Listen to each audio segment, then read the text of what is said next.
Om Ajnanatimrandasya Jnananjanashalakaya Chakshurunmilitamena Tasmai Shri Gurave Namaha.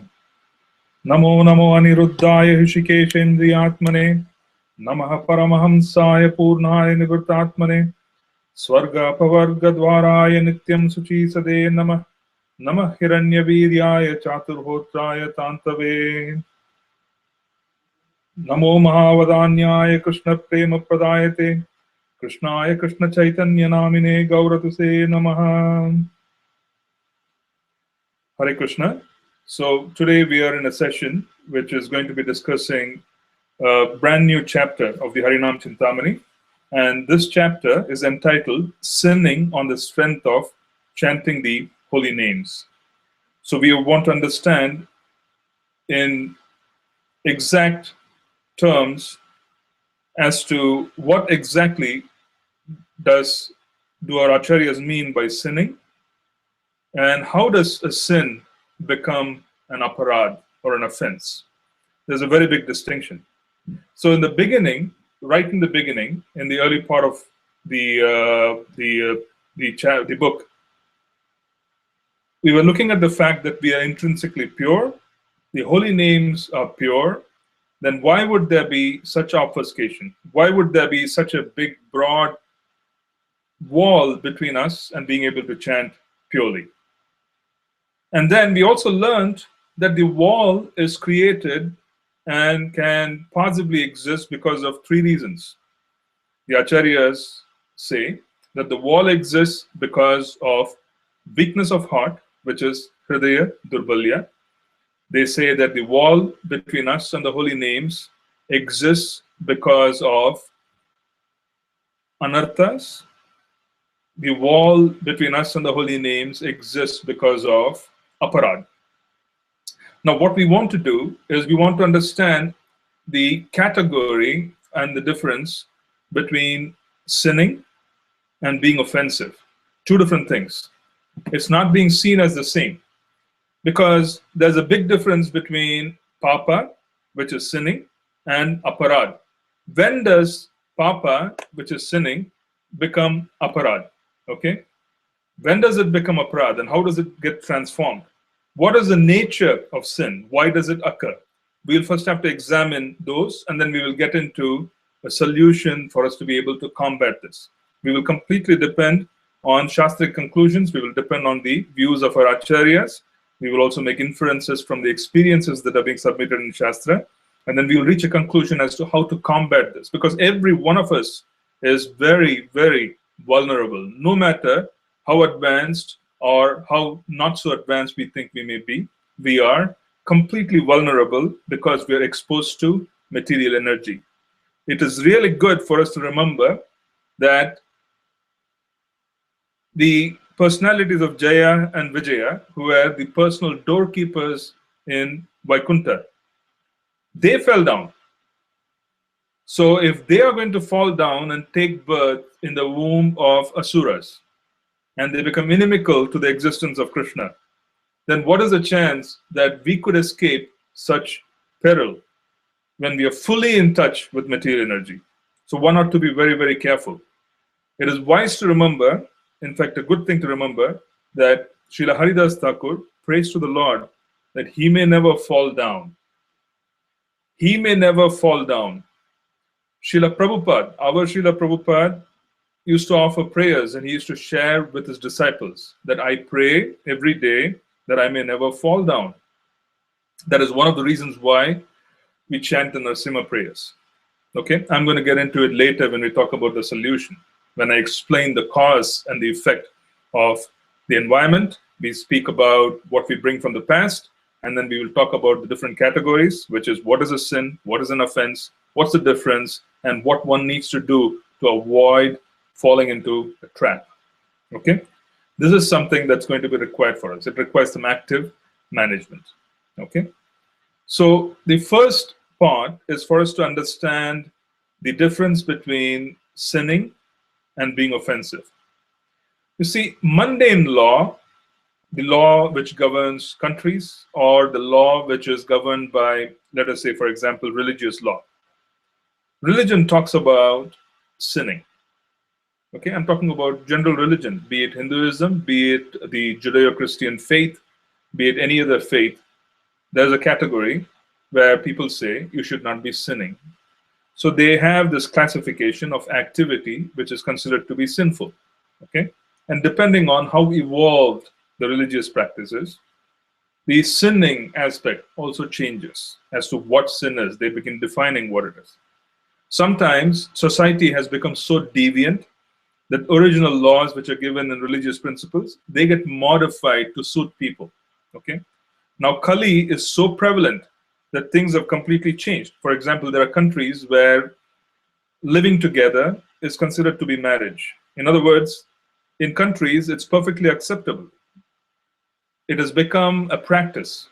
Society has accepted it, and it has become a practice. It's a valid practice that a man and wife, or rather a woman and a man, can live together, and that's considered to be marriage. They don't need to undergo any form of ceremony. It's merely an understanding, or rather a common understanding between two consenting adults that they're going to live together, they're going to engage in the act of procreation, they're going to bring forth progeny. And what's the point in going through the religious process of getting married, and what's the point in going through all the whatever it is, the ritual, because they don't believe in it. So the point which you want to make here is that everybody has set their own laws on what moral standards have to be. Okay, when we are talking about sin, we are talking about sinful reactions as defined by Vedic scripture.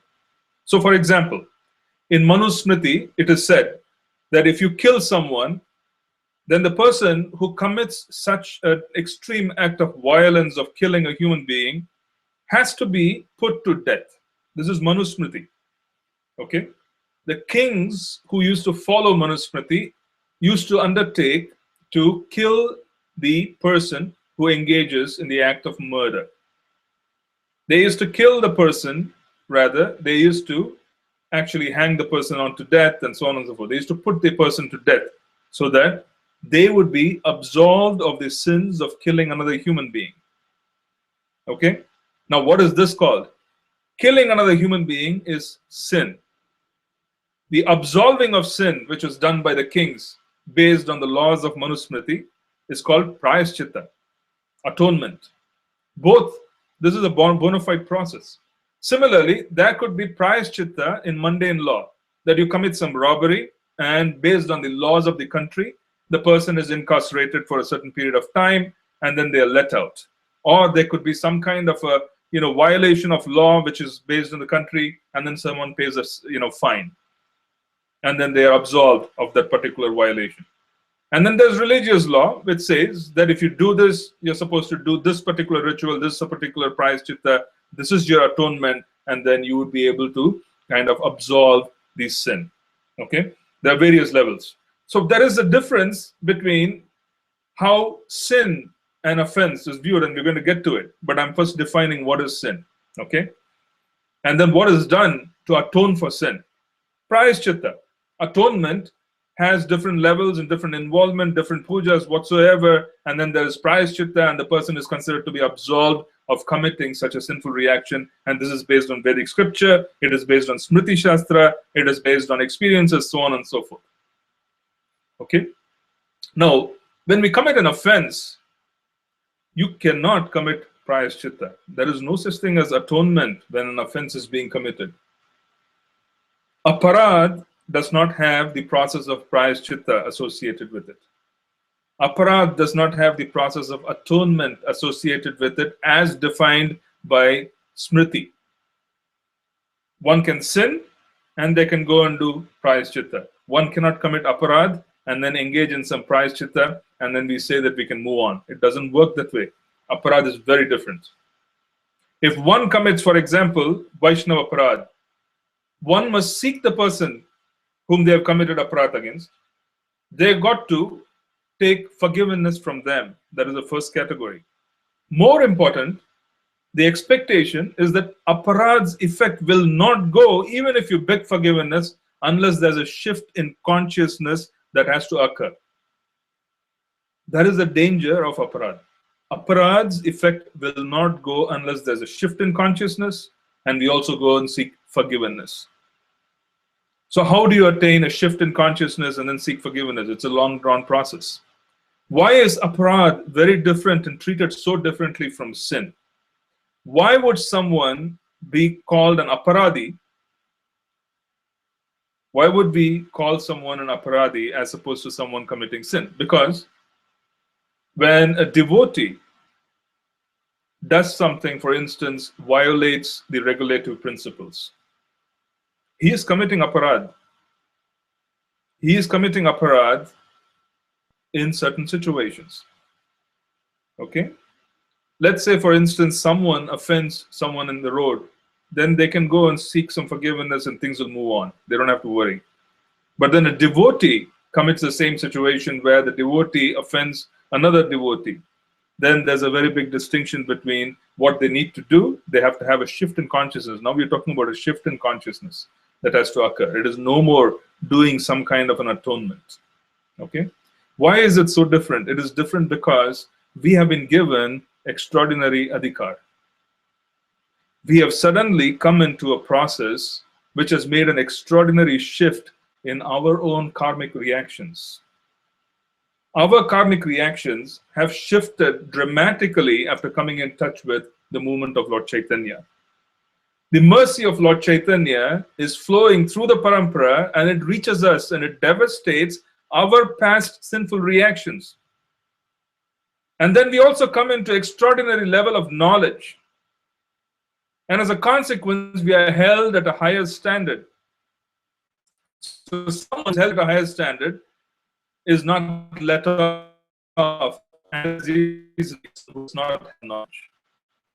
Because knowledge is is also the characteristic of how. So let us take a few.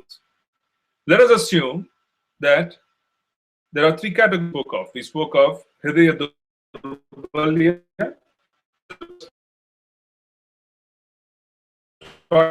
tackle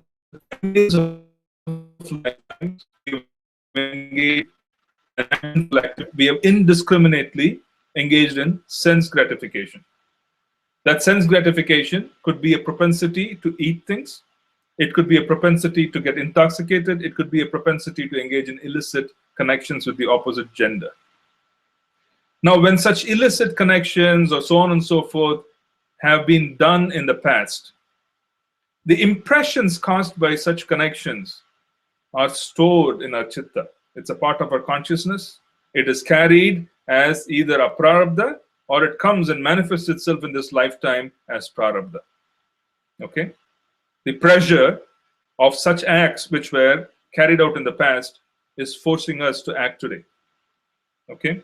So we have this weakness of heart which we have inherited from the past.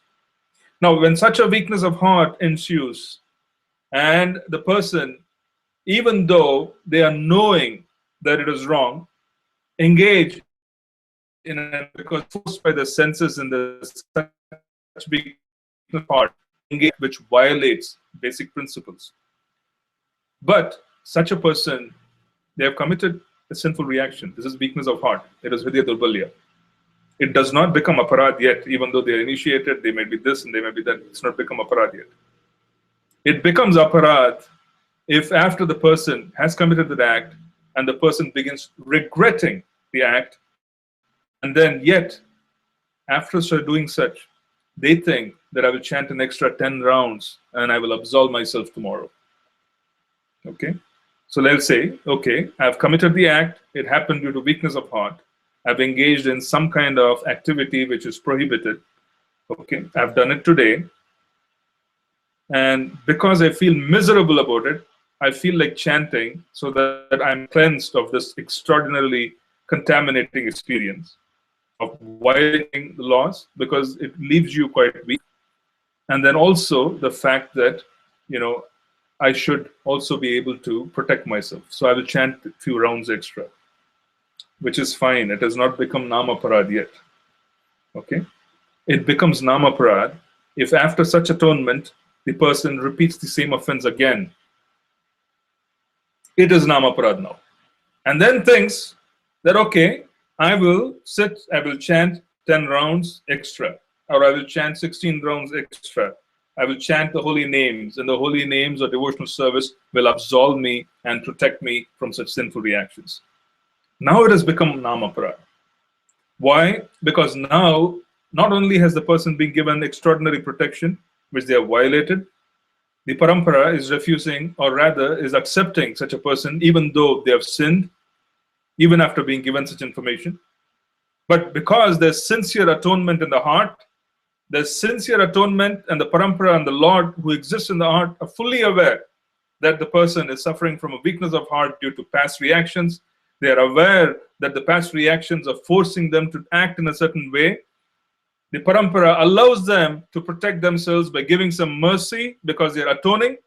And after doing such, the next day, when the next opportunity comes, the person again gets into the same act, Namaparad. Then they start thinking, oh, it's okay, I can go do this and then I will go chant a few rounds. Deviation has no limits. Deviation has no limits because these are all past propensities.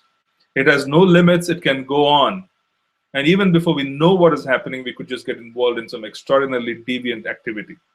Sometimes, I'm talking about Hridaya Durbalya, Krishna forces a devotee, even though they could be advanced. And I'm talking about advancement in the sense that there's sincerity and the person has had good, solid experiences. They are sincerely associating with the sadhus. They're doing things. But then there's Hridaya Durbalya, and that Hridaya Durbalya is not going away. Because they're not putting in as much as they're supposed to put in. It's not going away. Sometimes what Krishna does, he pushes such a person to engage and to come in touch with the object of the senses. By coming in touch with the object of the senses, the person develops great repentance. And the pain that the person goes through is intense. Why? Because consciousness is high. Someone who has high consciousness will go through far more greater level of suffering because their consciousness is high, their sensitivity to the surroundings, their sensitivity to actions, their sensitivity to the source of happiness is very high. They go through a lot of suffering. Because they go through such suffering, and there would also be ridicule in society, but yet they come back and they begin chanting. Such Vaishnavas have to be accepted. Understand that this was weakness of the heart. Krishna removed that little thorn in their heart by forcing them into such circumstances and then brings them back into the Sangha of devotees. So we should not be discriminating them. We have to be very careful because such a person has been blessed. He has or she has been blessed because Krishna has removed the weakness of the heart by giving them an extraordinarily bad experience in material universe. This is very important for us to remember because every one of us is in the hospital. It's the material universe. We do not want to get so judgmental that we begin condemning a person because of past transgressions. Look at the person now and pass judgment on how you can assist. Judge and discriminate if you want to assist. Otherwise, do not judge. Do not discriminate. You have a choice of keeping away. That's up to you. But do not put down someone who has had a past transgression.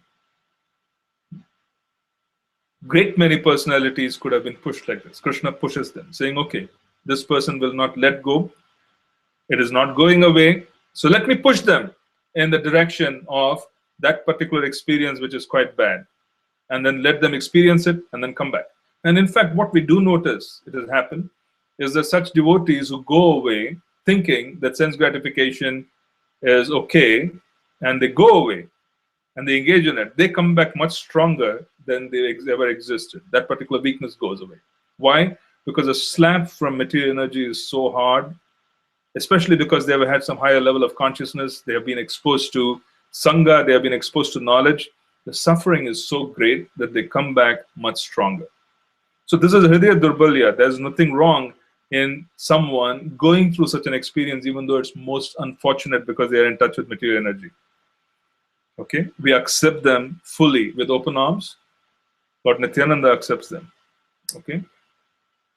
However, if the same person, after coming back, after receiving such benedictions, after going through all that, thinks that they can trick the Paramatma, they can trick Krishna, they can trick Mahaprabhu, that they can chant holy names and absolve themselves of the sin, And again, they go on to old patterns. This is namaprad. Now the question is, why does such weakness exist in our heart?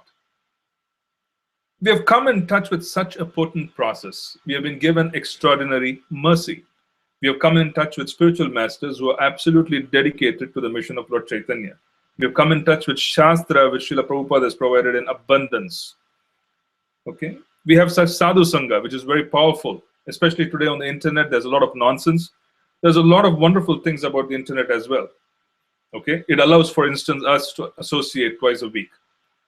Right? We speak about the holy names. It allows us, even though some of you are in different parts of the country, perhaps outside, it allows us to get together twice a week. So it's a blessing. There's so much facility these days. So many things are easily available. When such protection and such availability and abundance of sources are still available, why is it that we still have weakness of heart?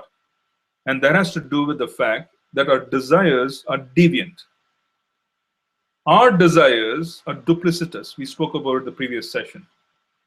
This is a duplicitous existence where there's a desire is not there for sinful reactions to be removed. There is no desire whatsoever. It is not there. Okay? Our desires are to be blamed. We desire, otherwise it doesn't happen. Never ever think that something just happened by accident. We're classifying it weakness of heart because in the heart there was nonsense. There's no doubt. And this nonsense is being perpetuated because the person has gotten used to it in a previous lifetime. They're carrying such karma and they have to go through this kind of an experience. We all agree. But why does this happen? Why does it that we have been given such big environment which is so protective, but yet we suffer? We suffer because of aparad. Okay? When we first come in touch with our spiritual master, and then we receive initiation, and there's faith which is bestowed upon us, and then initiation ceremony takes place, and then we are also absolved of our sinful reactions. We are absolved of our sinful reactions to the extent to which it will allow us to chant the holy names. And then we have to put an effort to clear out the rest. It is not that 100% of all sinful reactions is taken away during initiation. It is taken to the extent to which it facilitates the chanting of the holy names. Okay? And then we are supposed to do the rest. It happens because of aparad. When we commit aparad, especially Vaishnava aparad, our immunity goes down. It's like a fever. Okay? Germs exist in the body. Germs exist in the environment. As we walk in the subway, we walk, we ride in the bus, we breathe in, breathe out. All of this can cause instant death because there are so many different germs. Okay, that can be. But the reason why we are protected is because we have developed immunity. The body's immune system is able to combat such weakness. The same is true for spiritual weakness. This Hridaya Durbalya is a situation which occurs because of aparad. Just one offense at the lotus feet of an elevated soul is all that is required. Just one offense. Finished. Everything is finished because the immune system becomes weak. The shield or kavacha, which covers us, is just being yanked away. It's just being taken out by Krishna. Krishna now says that I have given you protection, and now you're violating the fundamental aspects of such protection. You are on your own. And once we are on our own, the past catches up. Automatically, the past catches up, and we become vulnerable, and we start committing sinful actions. This is Hridaya Durbalya. Understand the difference. Understand the difference between weakness and the fact that the weakness turns into aparad.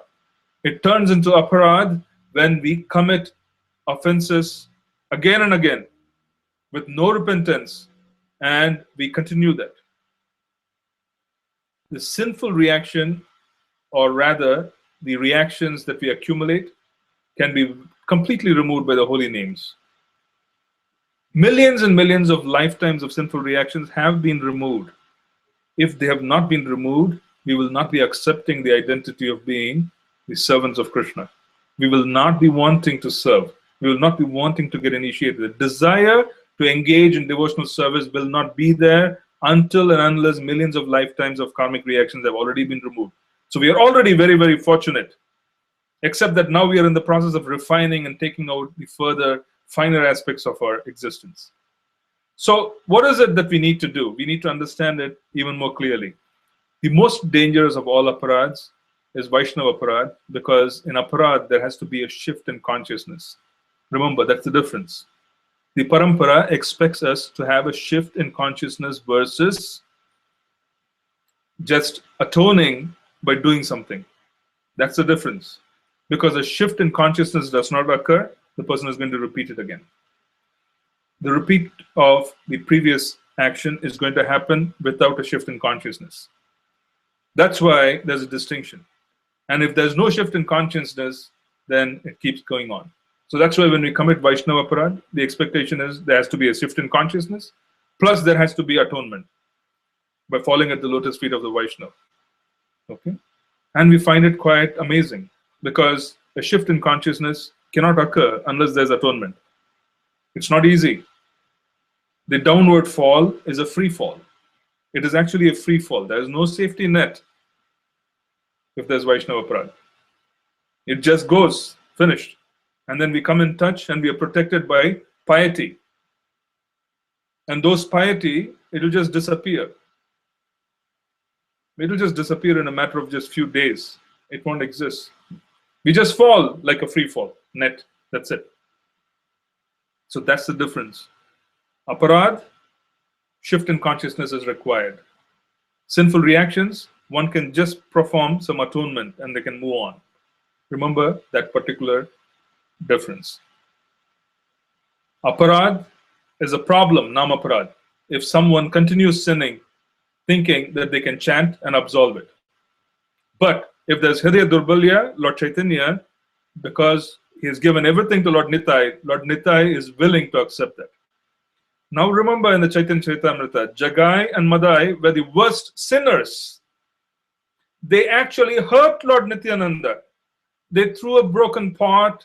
Lord Nityananda started bleeding profusely. But they were still given mercy to be able to perform Shuddha Bhakti. Very different from the way Mahaprabhu treated the offenders who have higher level of knowledge. Okay, some of them caught leprosy, some of them fell down. All kinds of problems come when there's aparad. So there's a big difference in how the parampara views sins versus aparad. Okay, we have to remember that distinction. Now let's talk a little bit about the solution. First of all, you have to understand that this has got to do with two things. One is the consciousness that we hold in our hearts, and the other is the environment we place ourselves in. The environment can influence us, and we can influence the environment. It's a two-way process. So first, I'm going to talk a little bit about the environment.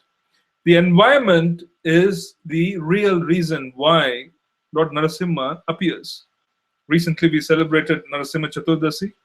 The main purpose of our calling upon the holy names, and we call upon the Narasimha prayers, is to change the time factor so that it becomes protective for devotional service. Whenever an asura wants to dominate, what does he do? Read the Srimad Bhagavatam, it's very clear. The first thing the asuras do is they start interrupting all the processes that are connected to maintaining sattva. Okay? They start attacking the rishis and the sages and so on and so forth. They stop sacrifices. They will stop the supply of certain foodstuffs and so on and so forth. They will allow for the Brahmanical class to fall down because they have no support whatsoever. Why do they do that? It's a strategy.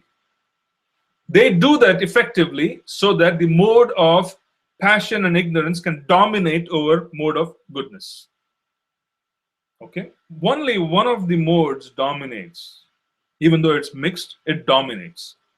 Sometimes there's a very high level of sattva gun, sometimes there's passion, sometimes there's more of ignorance. It dominates. When the Lord appears, he makes a shift and he brings back sattva. He creates a shift and he brings back sattva. Sometimes Lord Shiva, who is the Guna avatar, who causes destruction, his activity of destruction takes place when he finds that nothing can be done to shift the mode of ignorance that is occurring on the planet. Then he says, destroy. Because by causing destruction, by washing out, taking the living entities out, and then they bring them back again. Why? Because the activity which is going on is so intense that nothing can be done. So he says cleanup, mass cleanup.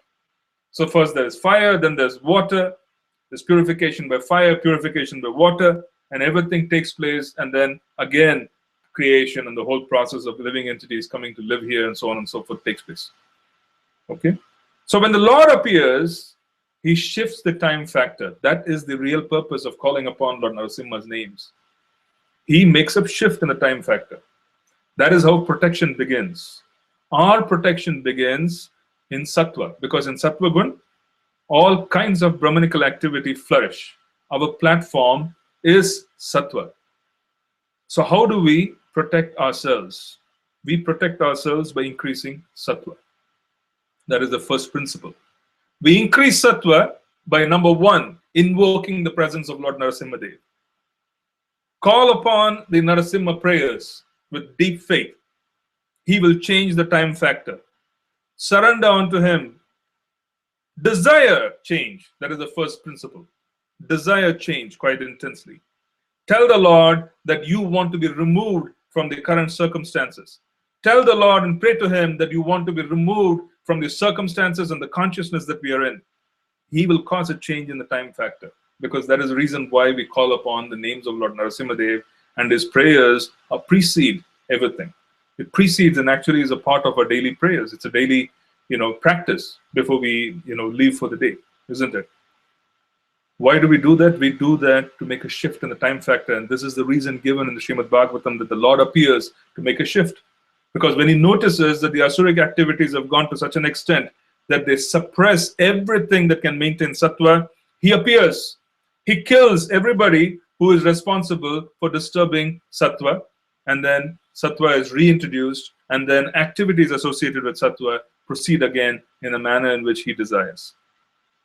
Notice that it is a time factor which shifts when we invoke the presence of Lord Narasimha. It is the time factor. So the environment can be changed through prayers. Internal prayers of shifting our consciousness within and also making an effect on the environment is possible through prayers. That is the first principle. Change your environment to Sattva. If you have the habit of browsing, and then after you browse, if you come in touch with material which is actually agitating the senses, ensure that it stops. That is the second principle. Stop activity which you know is problematic. Develop desires to move away from such. Do not expose ourselves to material energy to such an extent that it starts enforcing rules upon us. Again, remember, our protection is Sattva. We do not have any other protection other than Sattva. Sattva is a protection because being Sattvic and being in an environment which is very highly Sattvic will offer us protection. Okay? Provided we also have desires.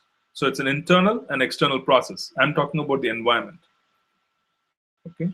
Maintaining a Sattvic environment at home is protective.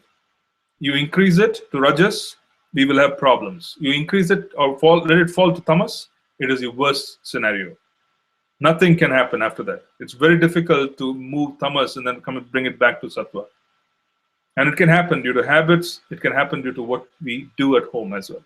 The environment can be changed. What we can do if you're working outside is to take maybe some kind of a speaker system or something which is, and you can keep Srila Prabhupada's chanting at such a decibel that nobody can hear it. You can keep it at a subliminal level. What do we mean by subliminal? Is that you cannot consciously hear it, but it can penetrate and it can get into the atmosphere. This is protective. It influences the environment. Okay? And you will also be conscious because you have it running in the background. Nobody will notice. Nobody will notice. Everybody has speakers at work, so on and so forth. If you have the ability to do this, do this. It's very protective if you can do that. That's the first principle. The second principle is to chant for a few minutes wherever you are. If you are the type who is traveling and you have to stay in hotel rooms, be extra careful because those rooms have been used for all kinds of sinful activity. Therefore, the energy which is present in such rooms is very conducive to push us into sinful reactions. Be very careful when you're traveling. When you're traveling, make sure that you carry some kind of a kit which will allow you to purify the environment. Carry a picture of the deities. Carry pictures of the Guru Parampara. Carry some incense. That's why when my spiritual master, Srimad Bhaktitirtha Maharaj, used to travel, he used to make every attempt to stay with devotees. Only under circumstances which are completely, being forced, he would never stay in a hotel because it's very debilitating. So if you can get Sangha when you travel, do so. If you can stay somewhere, do so. Maybe perhaps in a temple, in a local temple. If they can give you accommodation, do so. Because the environment in hotels is very debilitating. If you want to make a shift there, make a shift first, because it's going to weaken you otherwise. If you're the type to travel 3 days in a week, 4 days in a week, ensure that you have paraphernalia which will protect you. The third principle, Sevon Mukhehi Jihvadav. Do not put things into our body which have not come in touch with Krishna. This is very important. The reason is that we would constantly be ingesting sin. If people have sinful propensities, they cook, we ingest it. Their suffering, it comes to us. And it's a constant struggle for us to again chant and to clear these reactions and to come back to normal. Avoid eating out to the extent possible. Okay? Unless you're forced under circumstances, then it's okay. And even then, you can be a little more choosy in what you ingest. You can go to a pure vegetarian restaurant as opposed to one that is also serving meat, because there are gradations of contamination.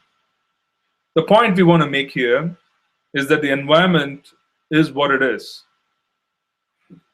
We are not in Satya Yuga, we are in Kali Yuga. The environment is what it is. You can enforce some principles for you to be able to alter the environment, and do so consciously. Otherwise, you're going to be weakened, because you're going to be in an environment which is constantly going to impinge on you. It's going to weaken you over a long period of time. So ensure that we do whatever is necessary for us to be able to manage the environment. That's the first principle, right? Now, what else can we do? Internally, what we must do is we should pray to Lord Narasimha. We should pray for protection so that the environment does not influence us. We should pray that our whole system changes if it is not conducive. Lord Narasimha Dev's extraordinary benevolence on us, especially the chanters of the holy names in the movement of Lord Chaitanya, is such that there's immediate presence of the Lord. It is almost immediate. Remember that he came to save a chanter of the holy names. Sri Prahalad was a chanter of the holy names, and Narasimha Dev's presence was for him to be able to make a shift in consciousness. Okay? This is something which you need to do. We need to maintain a high level of sattva for us to prevent hridaya durbalya, weakness of our mind, weakness of our heart, from coming to us. Why does it occur? Even though we are in Sangha, it's because of offenses. Why does it also occur? Because we act externally, but internally we maintain desires. That's why I was talking about duplicity in the previous week. We internally maintain all kinds of nonsensical desires, and as a consequence, we suffer. Because once there's one offense, just one offense, these desires catch up with us and they push us down. Just one Vaishnava aparadh, finished. All the weaknesses that we have become actionable. They come to the forefront. There's no more protection. That is the other part to it. Okay? So we make a change to the environment. Now let's talk a little bit about the act of anartha nivritti. Anarthas, I'm sorry. Anarthas are desires. Anarthas ultimately lead to aparadh. Anarthas, if they're not worked upon, will lead to aparadh. Okay? Because the seed of sin still exists in our heart, and this is from the past. If we do not chant sincerely and desire that such seeds be removed, we are going to experience difficulties. So anarthas have to be removed where we keep working upon it. I'm going to end the class with just one example from Shastra, which is the example of Ajamila. We all know the story. Here's a perfect case. Hridaya Durbalya. where he comes across, the low-class woman. He comes across an environment which is polluted. Okay, even though it was in Satya Yuga or whenever it was not, Kali. He was so vulnerable that he just got completely captured by the environment. He just saw something and finished. That was it. And then he goes on sinning, and in the end, he gets a second chance. Now, imagine, after getting that second chance, after coming in touch with the Vishnu Dutas, what did they do? They came and they made a shift in his consciousness. They increased sattva. They gave him a chance. They came into the consciousness, came into the environment, and then they made a complete shift. They gave him faith. What if Ajamila had gone back to his old ways? That would have become Namaparad. That would have become Namaparad because he's gotten an opportunity. That would have become Namaparad. Okay? Now I'm going to stop here and I'm going to see if there are any more questions. Okay? So I just wanted to I mentioned two things. I mentioned the fact of sin, and then I talked about aparad. Sin is that which can be absolved by prayaschitta, which is atonement. Aparad cannot be absolved by prayaschitta. Aparad requires a shift in consciousness. Then I spoke about the fact that why do such things happen? There's hridaya durbalya, weakness of heart.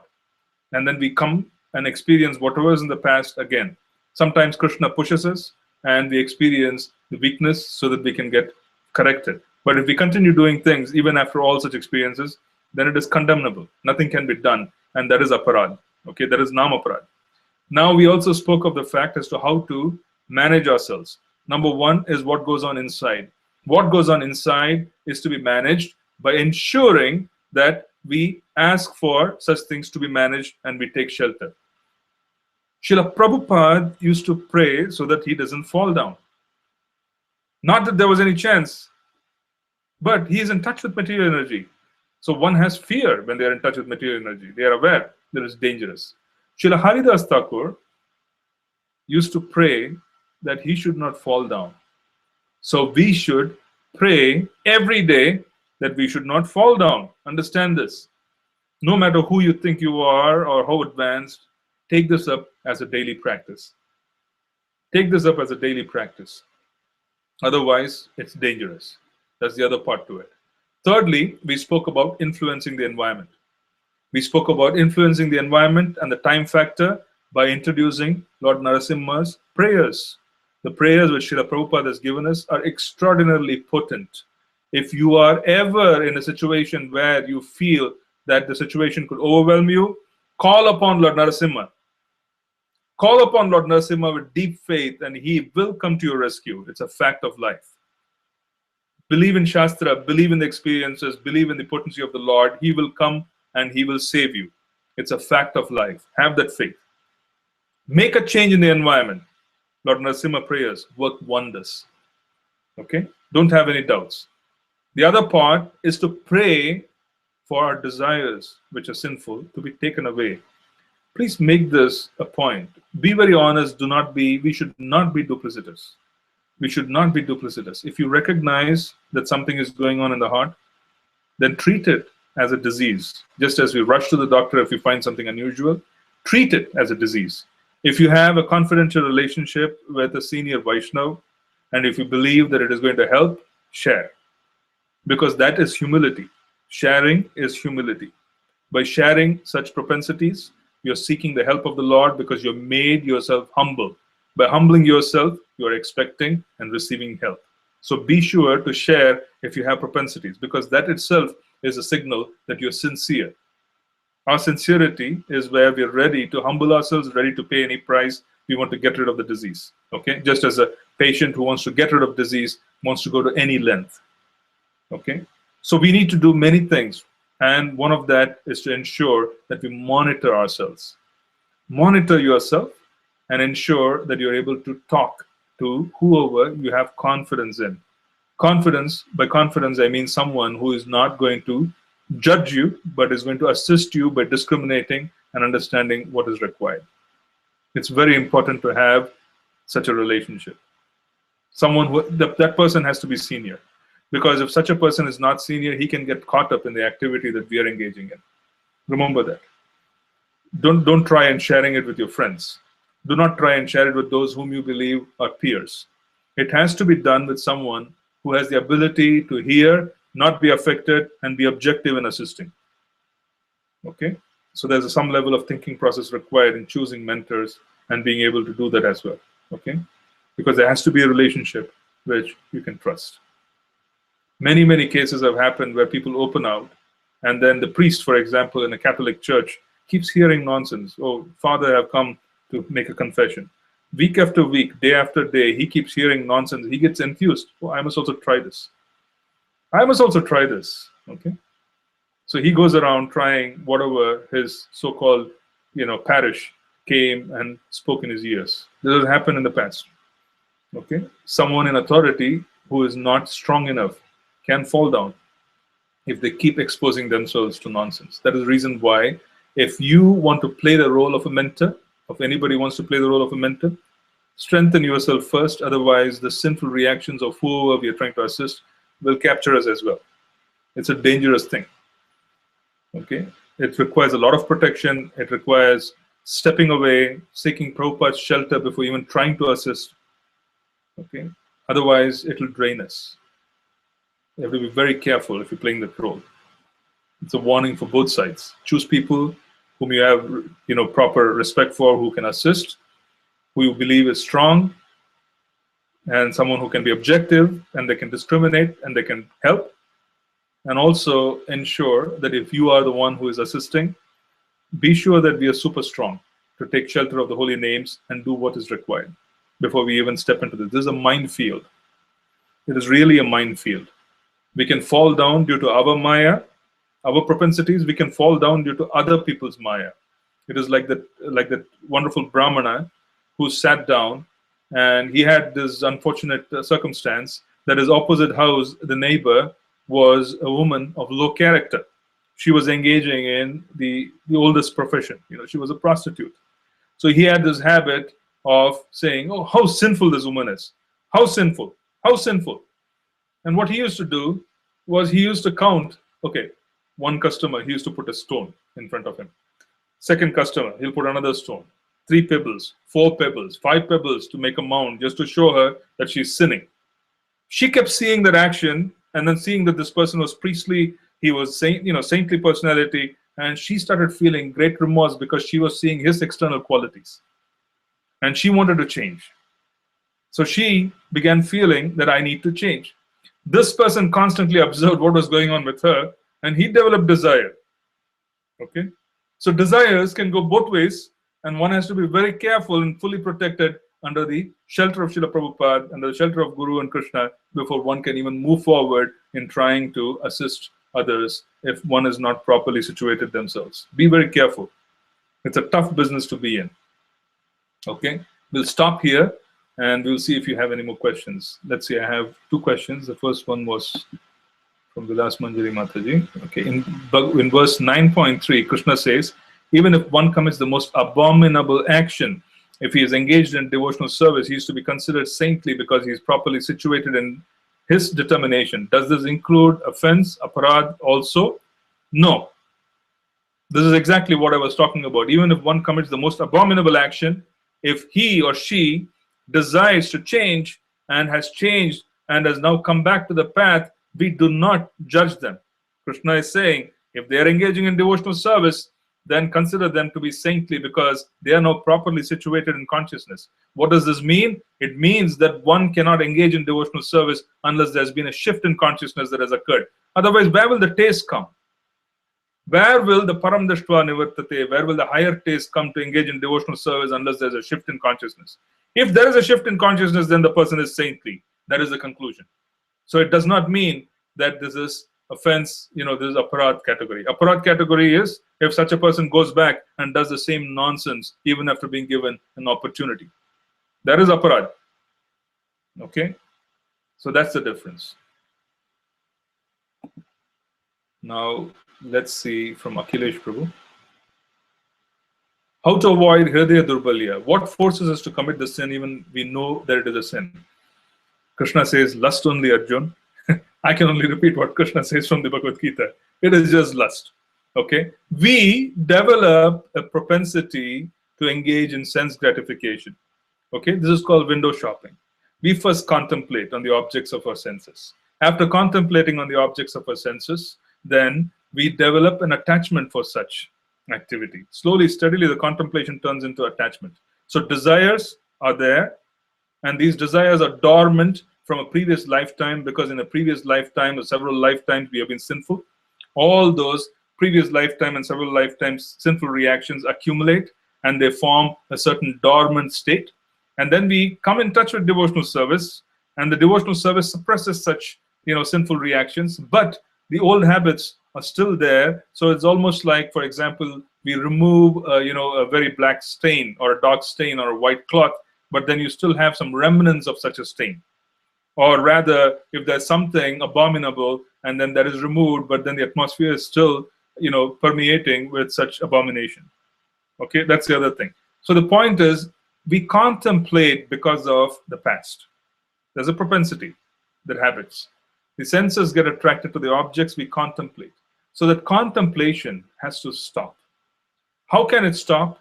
By developing proper desires. How do you develop proper desires? By associating with those who have proper desires. So we need to set objectives. We need to observe who we are. We need to observe where we are, and then set objectives to modify such based on where we need to reach.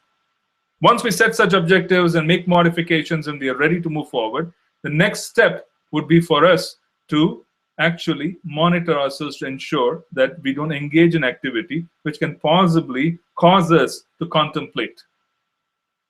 Too much sense gratification. For example, someone might think it's quite okay to watch, mundane entertainment. Mundane entertainment produces mundane desires. It does produce mundane desires.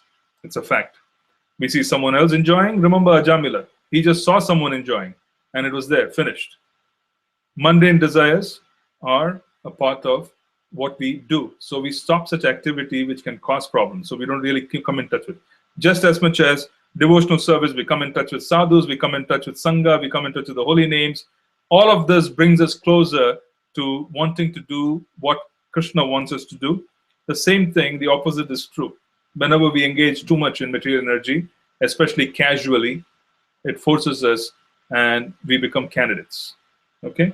So we engage in such because we contemplate, we develop attachment, and then we become lusty. We want somehow or the other to possess or engage in such activity. So this is lust. I've also spoken about how to remove that. Okay, one more question. With which Narasimha prayer we call out Lord Narasimha to maintain a Sattva Gun? Namaste Narasimhaya or Om Namo Bhagavate Narasimhaya? In my experience, I've done both. Okay, I've done both. Sometimes what I have done is that I have chanted Namaste Narasimhaya just as you chant the Harinam. I have a certain attachment for Lord Narasimha. As a consequence, I've called upon Namaste Narasimhaya, and the Lord, He is extraordinarily munificent where the blessings come if you do it with faith. In other words, it is equally potent. But then if you want a mala mantra which you want to enforce on a daily basis, the specific mantra which is given in Srimad Bhagavatam in 5th canto, 18th chapter, verse 8, Om Namo Bhagavate Narasimhaya, right? Namaste Tejase, Avir Avir Bhava. Avir Avir Bhava literally means that please come and manifest in my heart. So he offers immediate protection by manifesting his lotus feet in our heart and protecting us. So if you have the ability to do that, do that. That is exactly what we need to do. Okay? It is a very potent prayer which is written by Srila Prahlad Maharaj. It is from the Srimad Bhagavatam. And those prayers are so potent that the Lord manifests. But what Srila Prabhupada gave us is Namaste Narasimhaya, which is also equally potent. So if you have a preference and you want to do Namaste Narasimhaya, do so. It's like a prayer. Or if you have a preference for Om Namo Bhagavate Narasimhaya Namaste Tejase, that prayer is Avir Avir Bhava. Vajranaka Vajradamshta. He practically manifests himself in the heart. Okay? Because we are inviting him.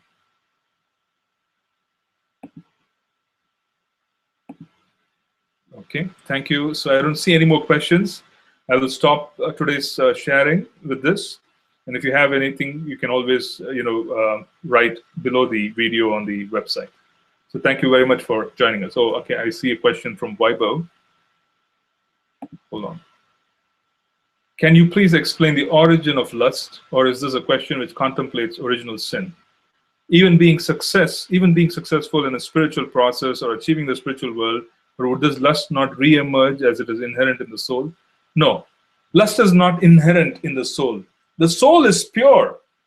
Lust is a part of the environment and the past participation of the soul. It is the propensity that the soul comes in touch with in the material world. It is the material world which is separative from Krishna. Lust, by definition, is separation from Krishna. When we desire something which is not connected to Krishna, that is called lust. When we desire to please our senses, that is lust. When we desire to please Krishna's senses, that is love. Okay? So intrinsically, we are made for love because we are part and parcel of Krishna.